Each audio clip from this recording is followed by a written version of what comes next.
to follow that up. Question number 5, the Honourable Phil Heatley. Thank you, Mr Speaker. And my question is to the Minister for Social Development and asks, what recent announcements has she made about the cost of long-term welfare dependency? Mr Speaker, today the latest annual valuation of the welfare system has been released.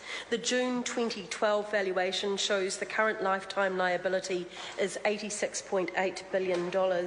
Leaving aside the effect of interest rates, adding $13.4 billion, we have actively reduced the liability by $3 billion due to fewer people being on benefit, particularly those on the then unemployment benefit and the domestic purposes benefit.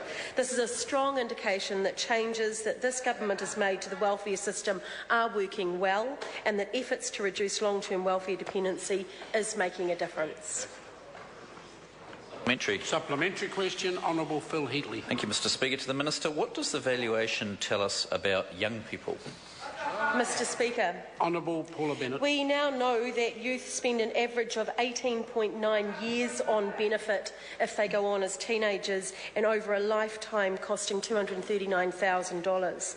The average young beneficiary has a 43% chance of being on benefit in 15 years' time, and a 25% of youth are expected to be on a benefit 40 years after the valuation date. Mr Speaker, 60% of those currently aged 30 to 39 came onto benefit as a teenager.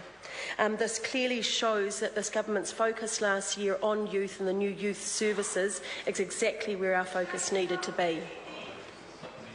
Supplementary question, Honourable Phil Heatley. To the Minister, what is the government doing to actively target young people most likely to be on welfare long term? Honourable Paula Bennett. So, as I stated, we have focused welfare reforms on young people. It is where our focus needs to be. In Budget 2011, an extra $287 million was targeted to young people on benefits. This included child assistance for teen parents. It included the card. It was money management. It's about getting them into budgeting services. It's about making sure that they are in education, and it is making a difference. Mr Speaker, in Budget 2012, it included another $188 million for reforms providing more support. The investment approach has changed the entire focus of the welfare system and is ensuring that we're putting support where it's needed most. Supplementary question, Sue Maroney. Thank you, Mr Speaker. To the Minister. Is sending people without jobs off to Australia to get jobs the best strategy she can manage to reduce long-term welfare dependency? Honourable Paula Bennett. Mr Speaker, that would be a no. There's actually a lot of work here, and there's a lot of, well, actually, most of them aren't. So the numbers that are going to Australia have reduced, and the member might want to look up the facts to be sure of that. We're seeing more than 1,500 a week going off to go into jobs. Yeah? So that's just those that are going off jobs. Another 2,000 are going off to go into different directions, and because relationships have changed, but actually 1,500 going into jobs, which I think is pretty extraordinary. Order. Order.